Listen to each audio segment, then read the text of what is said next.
Hello everyone, welcome to the When It Worked podcast. Here with the host Julian Lee. Today I'm joined by Paul Shrater and Devin Bisanz. How did I go? I think I messed that one up. Bisanz or Bisanz? As long as it's not banana, I'm happy. Which one is it? It's Bisanz. Bisanz, it's French. Gotcha. Yeah. All right, let's roll. We're going to play Jeopardy and then we're going to meet our fantastic guests and learn all about them. Let's load up the board. The categories are for me. These are words that have me in them. Not me, but ME. My Galaxy. I can't remember what that is. Galaxy questions. I think space, maybe. The bells are ringing. We love Disneyland. Disneyland questions. Ends in SS. Words that have two S's together. Hopefully not one in particular. What you eaten? Food questions. All right, Devin. What would you like? Let's get the music on. There we go. The bells are ringing for 200. Can I do that? Absolutely, you can. Bells are ringing for 200. Formerly known as Molson Center Bell Center. I think we need a comma there. Formerly known as Molson Center, Bell Center is the home ice for this Canadian hockey team. That gave me a stroke reading that. Formerly known as Molson Center, Bell Center is the home ice for this Canadian hockey team. You don't know your hockey either. We don't have too much ice down here. Anybody? It's a tough question. It is the Montreal Canadiens. Dang, I knew that. You just got to blurt it out. You don't get penalised if you get it wrong, so that's a good tip for you. Okay. Yeah, it's not like the real Jeopardy. All right, Devin, you're still in control. What would you like? What you eating for 200? What you eating for 200? This dish steak, dipped in batter before cooking, it doesn't contain the poultry that's in its name. Steak dipped in batter. It's kind of like how they do fish and chips, but I don't think. But they're saying it's got a name. It's named after poultry, which is chicken, duck, goose, but it doesn't have it in there. I have no idea. That's a tough one. Let's have a look at the answer. No one's going to know that one. Chicken fried steak. Has anyone heard of that? Oh, yeah. Yes. You have? Oh, it is a thing. Oh, yes. Thank God. I just thought I must have accidentally taken some LSD or something. Yeah. Woo! All right. You're still in control, Devin. What would you like? Oh, my goodness. Okay, let's go with for me for 400. For me for 400. From the Latin for lean, it means deficient or barely adequate. Latin for lean. What is skinny? Skinny. The answer is meager. Can have me in it. Of course. Yeah. Yes, we always forget to look at the category. That's always a bit of a help. I do that all the time. You need your snarky Alex Trebek comment. Oh, man. Yeah. All right. Are you still in control, Devin? Unfortunately, says Devin.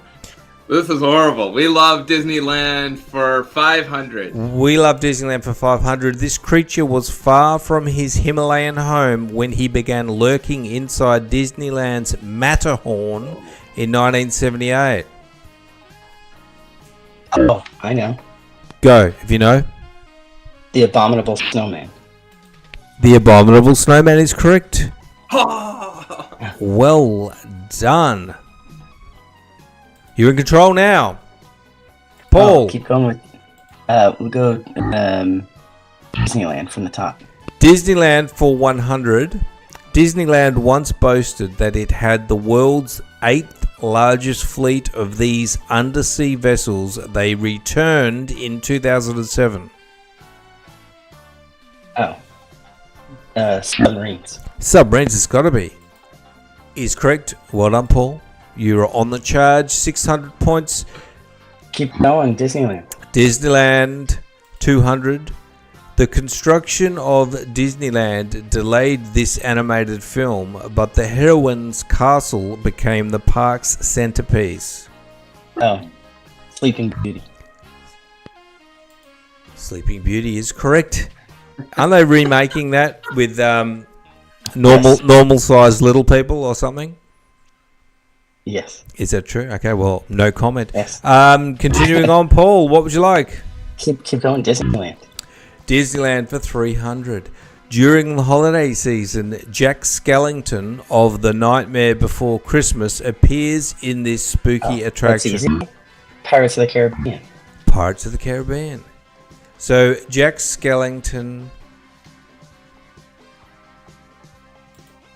The Haunted Mansion. You were getting mixed up with the other Jack. What was the other Jack? Early, I'm thinking Jack Sparrow. I was like, Jack Sparrow. That's who you thought.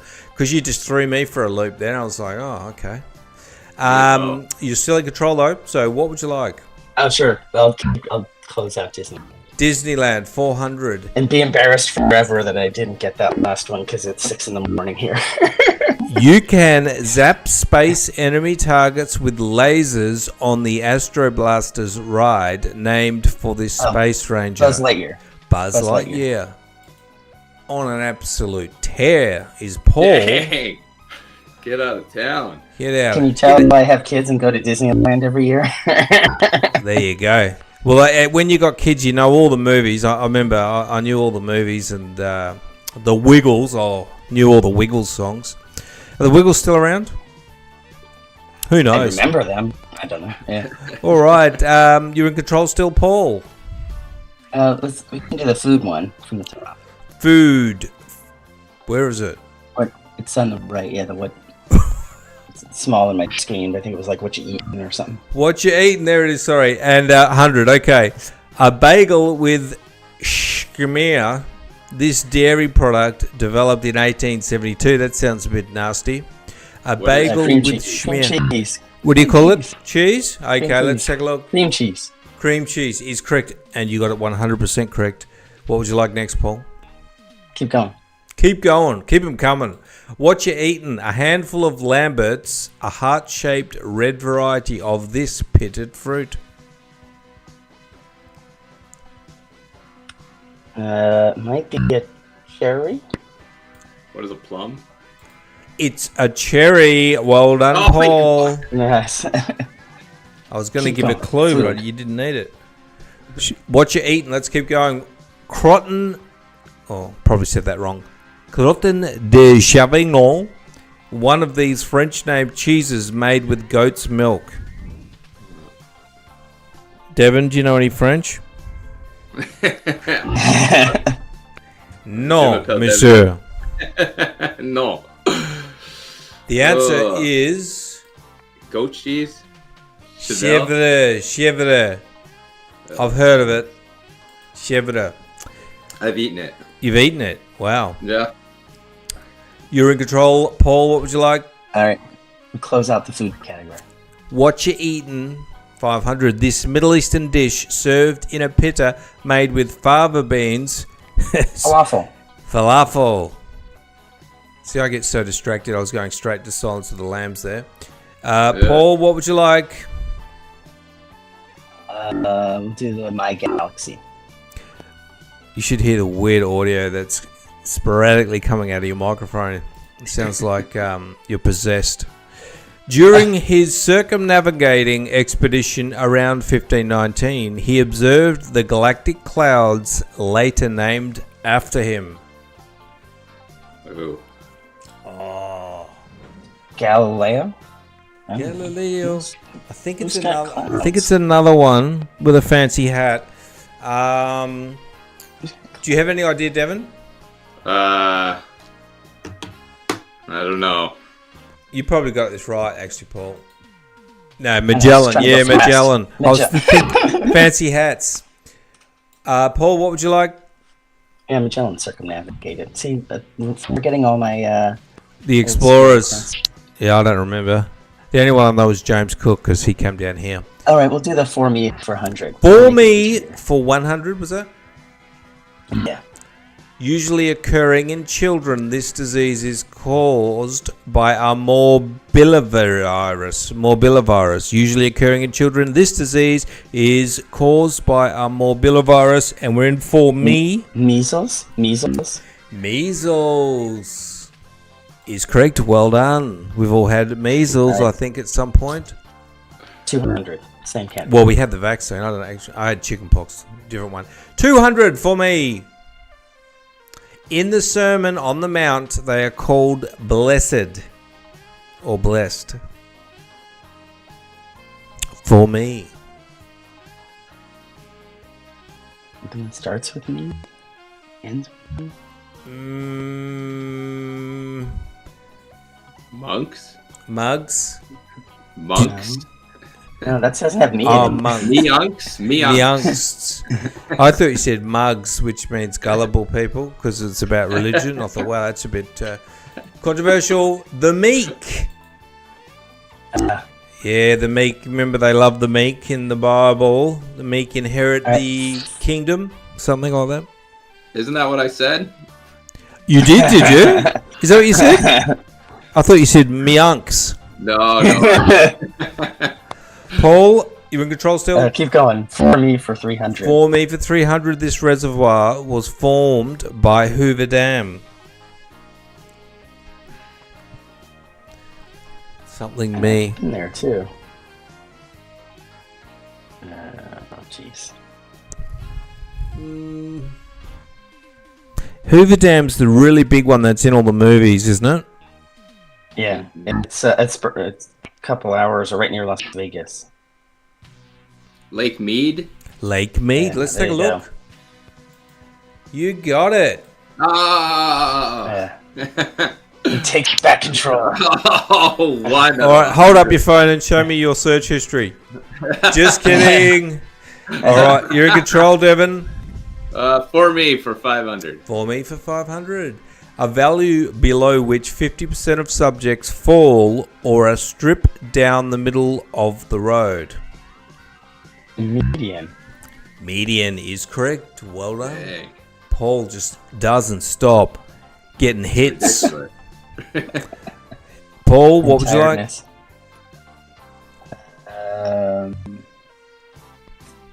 What's that? What was the one that's on the right side? SS ends in SS. All right, we'll do that Okay, 100. because it's random. In 1985, at age 22, Garry Kasparov became the youngest world champion of chess. Yeah. Is correct. Well done. Even I know that. Paul, you're in control still. Keep going with SS. After boarding school, Jane Eyre takes on this title at Thornfield Hall. governess. Oh, governess. Incredible, Paul. You What should the go heck, on the Paul? actual Jeopardy. Yeah. You got it. Keep That's keep ridiculous. going. I've actually been in the audience of the actual. Oh, you Jeopardy, have? and I've snuck on the lot and clicked the clicker too. So I used to work on the lot. You got a lot of trivia rattling around in there. Would you like another SS? Sure. 300. Superstitious sailors have long believed that killing this large seabird brings bad luck. SS. Got it. I know this one. Shoot. It's also like, have you heard the expression of having something around your neck that weighs you down?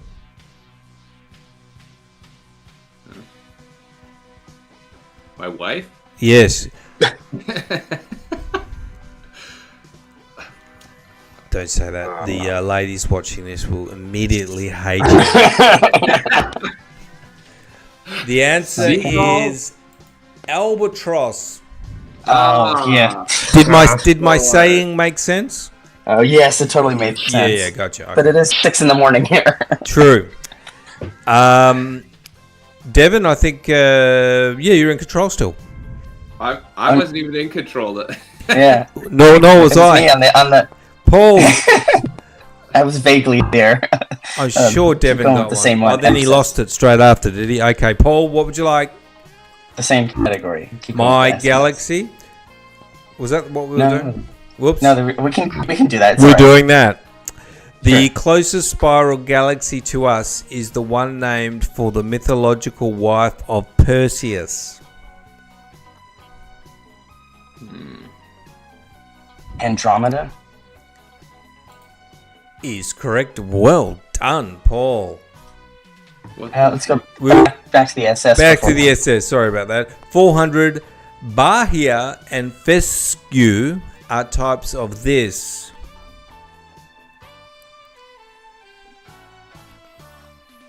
Disease. Diseases. It doesn't- Mm, they sound like plants.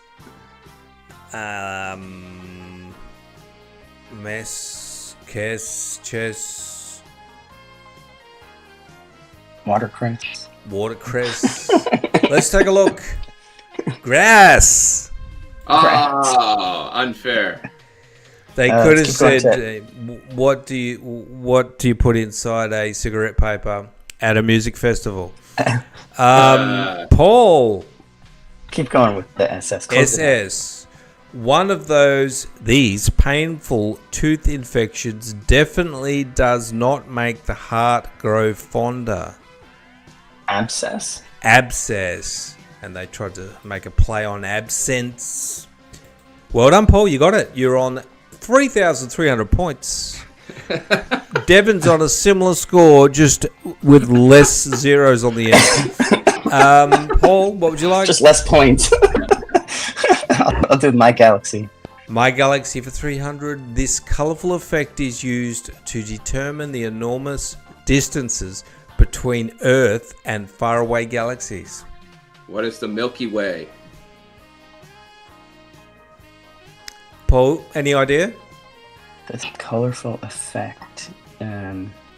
Time's up. It's called It's like refraction. the redshift. Oh, redshift. Yeah. I've never heard of yeah. that. I'll be honest with you. Never heard of it. Yeah. Okay, what would you like? My Galaxy again or the bells? Has to do with like the bending of light. Yeah, Go it's to physics. my galaxy. My Galaxy 400.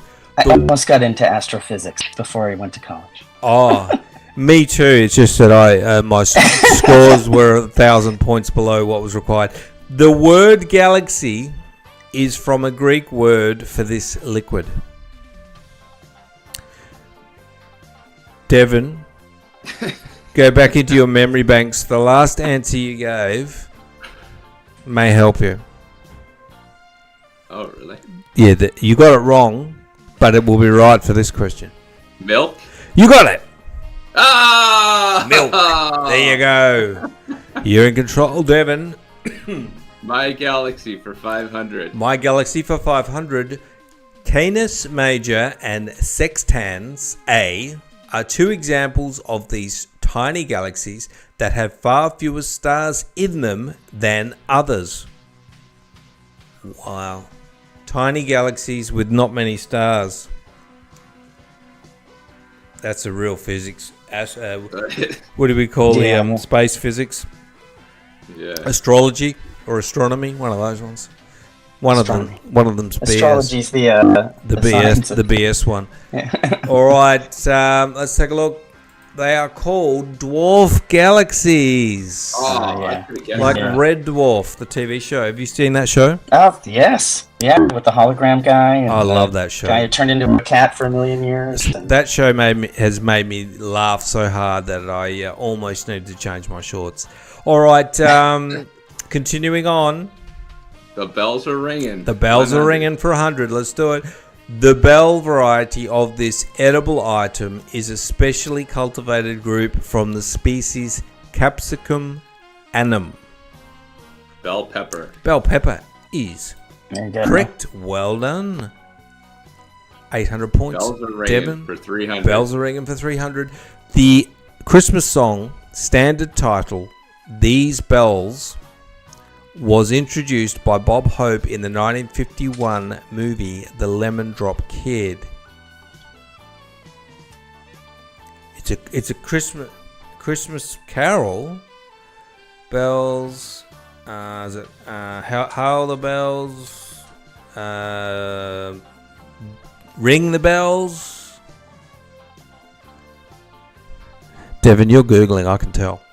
I'm thinking this way. The answer is Silver Bells. Oh, dang. yeah. Is that really a Christmas song standard? Just a weirdly worded question. You know, when you say it, I can sing it in my head. Silver Bells. I don't. I haven't got that one. Let's do 400. Bells are ringing. In 1752, England's Whitechapel foundry cast this as a cost of £150 to 13 The Liberty shillings Bell. and 8 pence. The Liberty Bell. I'm thinking Homer Simpson with the scratch ticket. Liberty Bell is correct. Well done. 3,700. Last question. Poe rhymed the rolling of the bells with this of the bells. Hell's bells. Hell's bells. That was Angus. Oh yeah. The answer is it's got to be. Well, if it's Hell's, I'll give it to you. The tolling of the bells. Yes. Yeah. Well, let's have a round of applause for our guests. Good game there. Nevertheless, we had fun. 800 versus 3,700. Paul, absolutely up there with one of the highest scores ever. I think we might have had a similar score maybe 2 episodes ago. Well done, both of you. Somebody who wasn't waking up at 6 a.m. Yeah, that's right. Did you even have a coffee before you started? No, it's. I started it, but it wasn't ready in time. Oh, that's a no deal for me. That's a reschedule podcast. That's what happened to our third guest. Yeah, probably. Honestly, I get it. Sometimes you're just like, oh shit, that's right. Excuse my language. All right, Devin, let's talk about what you're up to. You've done lots of speaking gigs and presentations, and going to presentations that are done poorly is extremely painful. What are some of the keys that you help people with to do presentations that actually have people watching them? Well, one of the things I do is help them use the same body language and face gestures as their words. That's a big one. A lot of speakers need to use better body language to match their words. That's a good one. I don't think I do that. Sometimes I just keep it resting nervous face when I'm telling a story.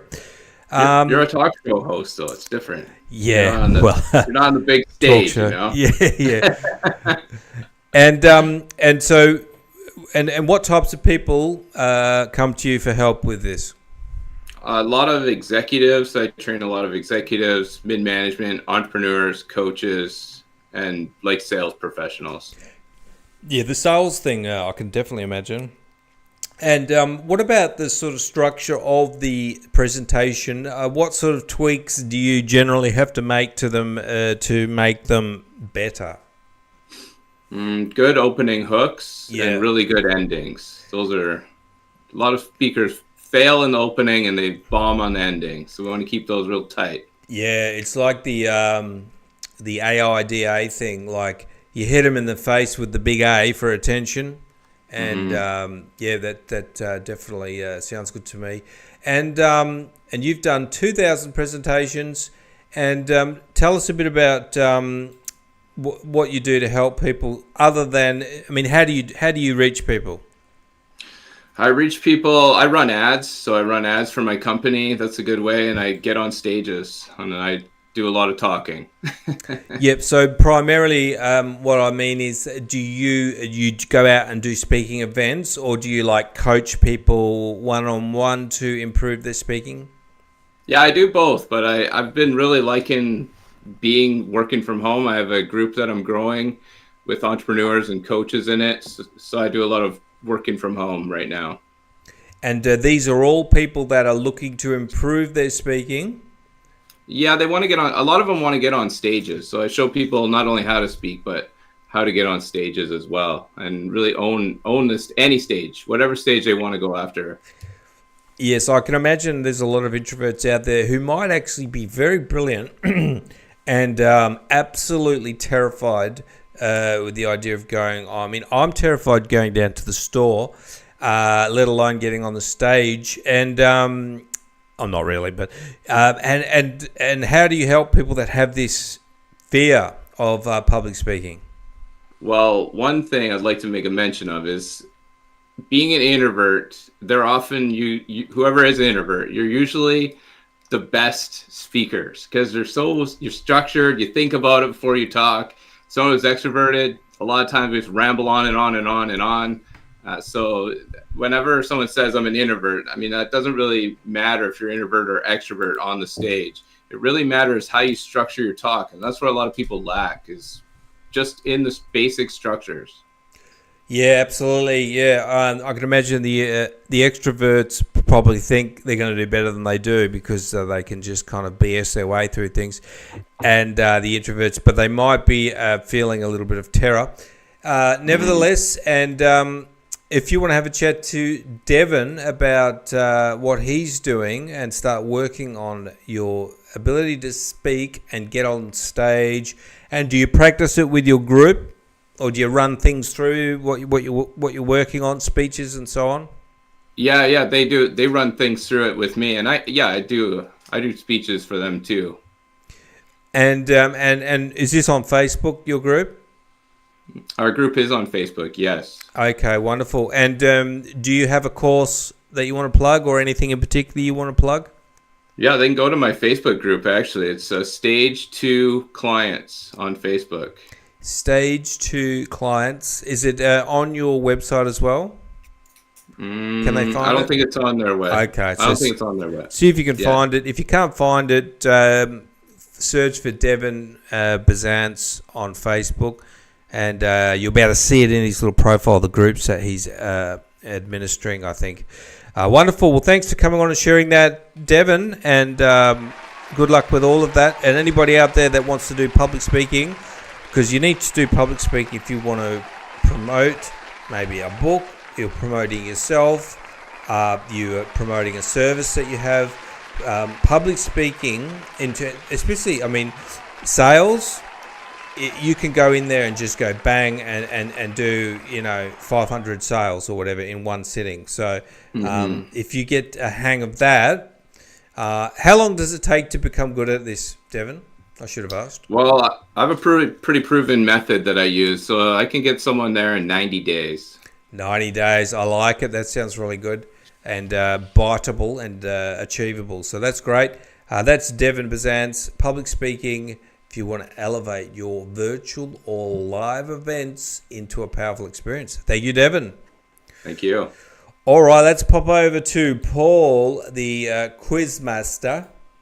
How about that? Now, Paul, one thing I noticed about you is I liked your copywriting. Are you a big copywriter?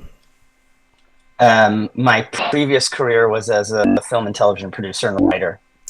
So, yes. Okay, well, I'll tell you why I liked it is because I read your bio and it says, I've shipped fruitcake into space twice. And we were talking about the AIDA thing. I was just like, oh, wow, that's cool. So tell us about the fruitcake in space thing.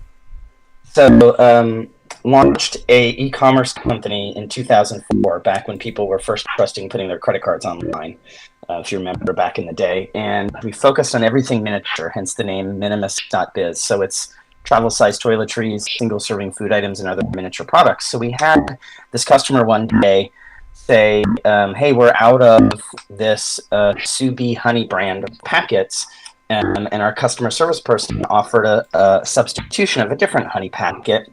And the client said, no, we can't, because this is going up to the space station on the space shuttle. And we've already tested this in our food lab, so we have to use this brand. So I told our customer service person, let me talk to them. And I said, don't go to our website. We'll get you to our wholesale department and have somebody take care of you from now on. We called Subi Honey. They FedEx overnighted a case of honey. And then I became sort of friends with now the person at NASA who's in charge of their food program. And they called me up one day and said, Paul, can you help me? We need to ship fruitcake up to the space station for one of the astronauts, because they get to pick something special that they get to add on, and he wants it for the holidays. The problem is they're a government agency, and fruitcake uses rum. as a preservative, and they can't have alcohol in their food. So they said, could I try and find a fruitcake that is preserved for 2 years? Because at the time it was going up on a Russian supply rocket, and probably not anymore. But so it doesn't use rum as a preservative. So I said, sure, challenge accepted. And I started calling all the fruitcake manufacturers in the United States. They all use rum. So then I started looking globally, and I found an abbey of monks in the United Kingdom who for like 400 years have been making fruitcake without rum. But preserved for 2 years. So they shipped 6 of them over to the NASA Food Lab. It passed. It goes up to space. The astronaut emails from space to the monks. I get their clearance for them to publicize it for their marketing from NASA. And then 2 years later, the astronaut goes up again, and this time the monks charged me $65 a fruitcake, but that was okay. So anyway, that's shipping fruitcake into space. You should see the fuel surcharge. Yeah, I can imagine. That's a FedEx joke. Sorry. Awesome. And tell us about some of the other things you've done. You also were involved in a tech startup. Is that right? Well, it's actually sort of. So that e-commerce business led to brands assuming we were manufacturing all those minis, which we weren't, and they would come to us to package anything from shampoo to barbecue sauce, and I said, well, we don't do that, we're just buying and reselling, but let me see if I can help you. And soon found that all these contract manufacturers and contract packagers had million-piece minimums in a lot of instances, and with this new rise of entrepreneurship becoming cheaper and easier to do and more popular, I said, people are going to need a scaling facility. So we launched a facility, Minimus.biz, which focuses on scaling. We're sort of unique in the country in that we do food, beauty, personal care, supplements, liquids, powders, particulates, packets, stick packs, bottles, jars, cans, bags.